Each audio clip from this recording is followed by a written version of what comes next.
They're going to be able to do any task that you can do better, faster, cheaper, 100 times better, faster, cheaper. And how couldn't that impact productivity? And if a company was employing all humans to do and making mistakes, and let's say they had 100 humans providing some sort of value, let's just take a lawyer doing something for you. The artificial intelligence with one human or part-time was doing way cheaper, better, faster than that swarm of people. Who would you hire? Things better, cheaper, faster. Maybe we become more efficient, but do we get our time back? I feel like in the internet era, we didn't actually get more, or a lot of people don't feel like they got their time back. So I was early in the internet, and this is foundational to why I saw Bitcoin, right? What I thought I was building in internet is kind of a global internet that everybody mattered and everybody could contribute. What happened because of broken money and network effects is it centralized power faster.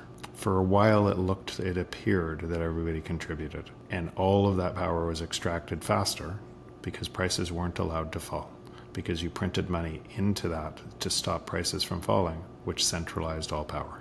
And so what's different about Bitcoin is because it can't centralize, because it's bounded by energy, all prices are falling in it forever. As it moves faster, what people will think is happening is Bitcoin's rising really fast in pieces of paper. But what's actually happening is prices are all falling at a crazy rate, and everybody is getting wealthy. Abundance for everyone, infinite game. But again, what people think is happening is because they're measuring in a piece of paper, they think Bitcoin's going up. How are you using AI today? Do you have like an avatar that attends meetings for you? I've used that. I still sometimes do. That's really a simple use case. I'll say my son has created agents that are his entire front end to his business and back end to his business, that he helps companies create agents, and he has a lead funnel that by the time the person's talking to my son, they think they know him or he knows them and everything. They've been working with him, but they've been working with the agents that have been constantly iterating and knowing the business and giving proposals while he sleeps.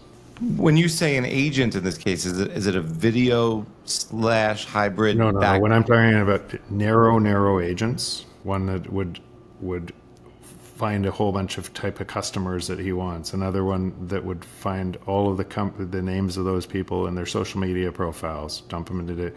Another one that would send an email. Another one that would a targeted email in his voice and to that person. Another one that would measure response rates and constantly update and try to drive a higher response rate. Another one that would do the same thing on LinkedIn. Another one that would be orchestrating the whole thing. Another one that would then put together a proposal, knowing the customer's business and target market, that would do. So this is all before he's ever talked to somebody. And each of those agents is constantly working and optimizing and getting better. So it's an entire funnel of, and that's just, and I'm using my son as an example, but I'm seeing this everywhere. I'm seeing this, which means, so the other side of this is, a lot of people are on Twitter and such are arguing with agents. They don't even know it. Wow, that's fascinating. That's a whole conversation. What about though on the greater level? Is AI a great power that humanity is attempting to harness right now, and can be unleashed in ways we just don't understand? So all technology cuts both ways. We wouldn't use it. We wouldn't use technology unless it provided us value. A business wouldn't use technology unless it provided them cost savings or an ability to do more with less. So you wouldn't use the technology that the business creates unless it did the same for you. You are part of the thing. How could that be bad, right? Would you build a road with a spoon, right? Or then you use a shovel, then you used an excavator, right? Humanity's always searching for, we think the world looks this way, we invent new things to provide us our time to do things better, faster, cheaper. And the only things we use are the things that provide us more value. That's a constant path, and it moves faster and faster and faster throughout time, because we're at higher and higher amplitudes, right, of other people's work that we're sitting on top of, that we don't have to relearn. And so why that would move exponentially is as everybody's contributing on top of this and finding errors and trying to contribute, of course we're going to use the things that give us the most value. And of course, as a derivative of that, prices should be falling at that rate, but they can't from another system. So if you're measuring, if you're inside that system, if you're not in Bitcoin, or if you're in Bitcoin and you're measuring from the piece of paper, you are still in fiat. You are still in the zero-sum game. Do you think when we get on a Bitcoin standard, that human life evolves differently beyond just our institutions changing? We get more time back. Is there more love in the world? Is it more peace? So I'm going to turn the question around to you and ask you, in your time in Bitcoin, have you seen inside that ecosystem versus outside of it? Have you seen more love, more belonging, more community, more of what you would expect to see on an honest chain that it looks like that? I'm going to answer yes, but maybe that's what I'm looking for. Maybe others are. Yeah, so for me, that's exactly what I've seen. I've seen it. So I've seen a world that's emerging, exactly what I would expect it to do. And as people go deeper into that, they're never going back. And some of those people have become my closest friends in this. And why I know why this is so resilient is nothing is going to stop these people. They're going to create, and they're being joined by legions and legions of more people, each at different levels of understanding, that as they go deeper, they never go back. And so why I'm so positive about this happening is that's exactly what happens. It's a rise of consciousness in the world because you have your time back, because you're contributing to other people through an honest protocol, because your time isn't an infinite game. And the mirror reflection you're starting to see in this, now I realize that depending on where you are in your Bitcoin journey, it might not look like that to you, as you're still fighting the old system, right? As you're still spending all your time yelling at other people who don't get Bitcoin, while you yourself is spending all of your time measuring it in a fiat piece of paper, right? And so that will feel like a fight. You're not, because you haven't kind of got to the bottom yet. But it would have to look like that. It would have to look like that, because it wasn't Bitcoin that was changing. It was us that was changing. Us making a decision which system we wanted to contribute our time to. You said, if you were to hypothesize how all this would play out, it's kind of playing out very much how you would expect in some way, in most ways. Exactly as I'd expect. Is there anything that in 2025 was unexpected, or that you were really excited about, expected or not? I think the very big frame, nothing, right? But inside that, lots of people that have moved their time, right, to this, spending time with the President of El Salvador 2 times and understanding how deep he understands this was unexpected. I'm not saying that he couldn't say one thing one day and choose another thing another day, just like we all could. But I believe he actually understands what this means for humanity and for the people in his country, and he's actually trying to make that happen. And by giving them agency, by ensuring that they understand this and use it as money, by telling them to run nodes, by training this in the school system, I actually believe he understands this and what it means. And so that was unexpected to hear somebody that I expected the opposite, actually. I expected that say one thing and do another. That's what I expected. And so that was unexpected to see somebody that was felt like it was that authentic, and to be able to say that. And when you're communicating something that you're telling other people they have agency. Once they have agency, you can't take it away. So, and that spreads throughout the world. That spreads through more and more people. That spreads through what we're talking about right now in this podcast and allows other people to see how they too can contribute. One of my final questions for you is how do you, I was talking to Aaron Day about information and Psyops today, and we were talking about how, we grew up hearing, finish the food on your plate. There are children starving in China. And I don't know if this is true, but he mentioned that maybe top 50 out of 60 companies right now in the world are Chinese. Most of our manufacturing is there. I mean, how much of what I grew up or we grew up hearing is filtered through sort of the lens of untruths or, communications channels that weren't free? Yeah. And how much of my lens? Yeah. So unfortunately, a lot of it, unfortunately, a lot of the belief in a longing time that looked different in that time was also so. We've never lived in a free market, right? That system had to divide us, had to manipulate money or change the rules of money. Great. So the gold system failed, right? Because it got centralized and you couldn't inflate it out. So we just changed the rules of it. Then drove into the petrodollar system. We just created new winners and losers to be able to anchor our money to oil.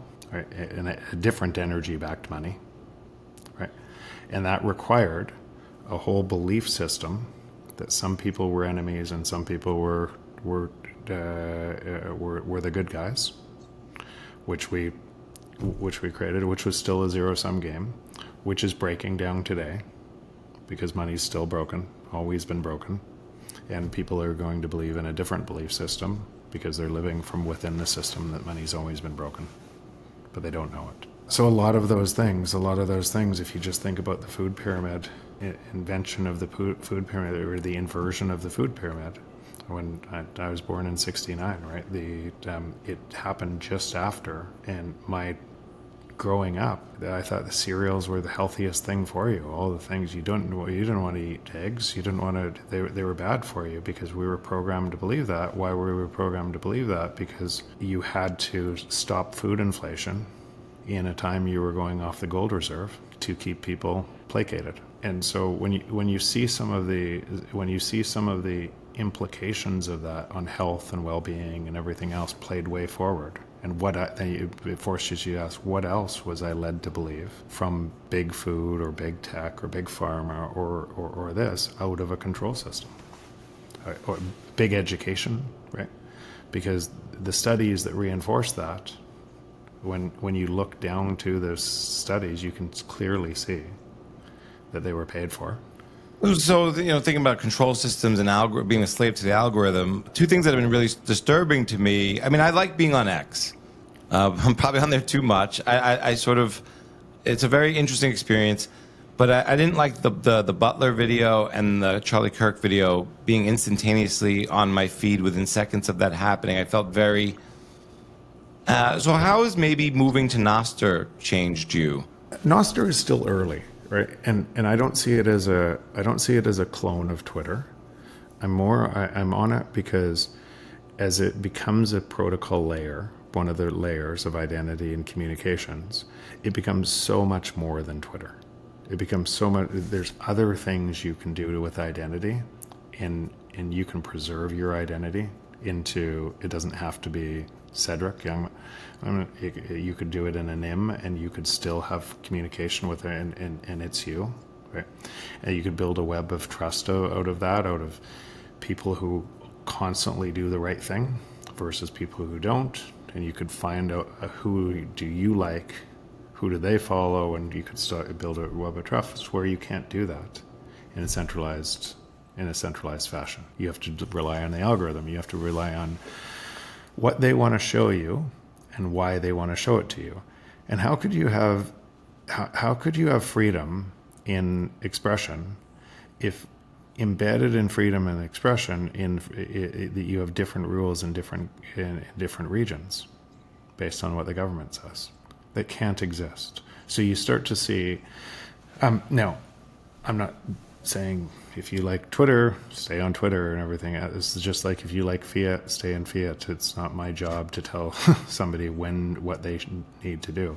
I'm just saying for my own decision, And it happened through the first time through, and Larry Lepard has had this happen how many times now? And a SIM attack, right? A phone attack that attacked my Twitter, attacked a bunch of other things that had to come from the highest levels of the phone company because of our security against that. The only way it could have happened is through that. And understanding how I was exposed there and what that looked like, and a lowering of why am I spending time? Am I gaining value or am I contributing value to society here? And I had how much time? What does it mean for my life? My life better or neutral out of the things I'm doing here? It's easy to tell you to yourself all of the things I'm doing I need to do, but really questioning that led me to, I don't need to do it at all, right? I just don't need to do this. And I wanted to contribute more of my time to the world that I want to see, the decentralized, secure, the honest, where people create value and it has to be expressed in a free market. I just wanted to contribute. And I didn't mind losing 375,000 followers to be able to do that, right? It was my choice, right? Because at the time, I remember somebody on Nostr, we'll see, he'll go back, right? And I didn't go back because of that, but it's just, I just made a choice, not that everybody else has to, that I wanted to spend more time. And by doing so, I get to see all of the genius and the chaos and everything else emerging in the new system. So I get to spend more time and all of the people there. So that choice was a benefit, not in reach, but in value.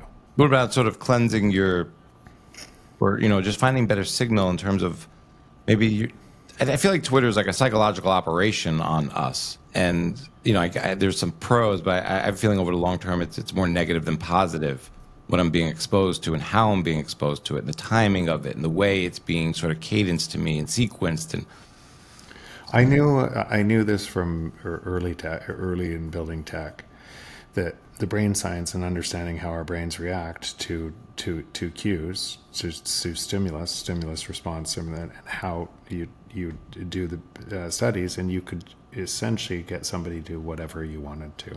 And this is how advertising works today.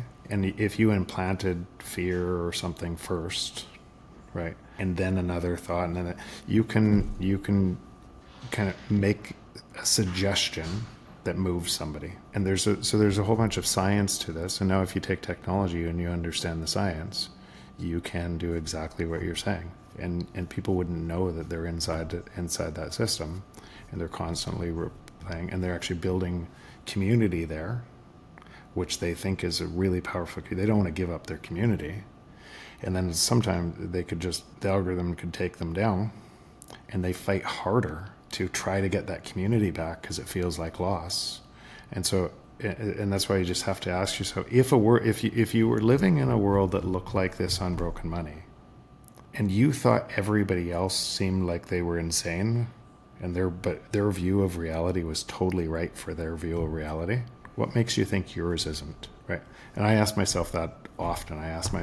So if everybody else I see is caught, and they're kind of mirroring back, they're caught here, and they're getting mad inside that, can I objectively be sure I'm not the same? And I can't. I just constantly have to ask the question and make decisions to try to avoid the worst part of that. So you've heard Bitcoin is the new gold rush by now.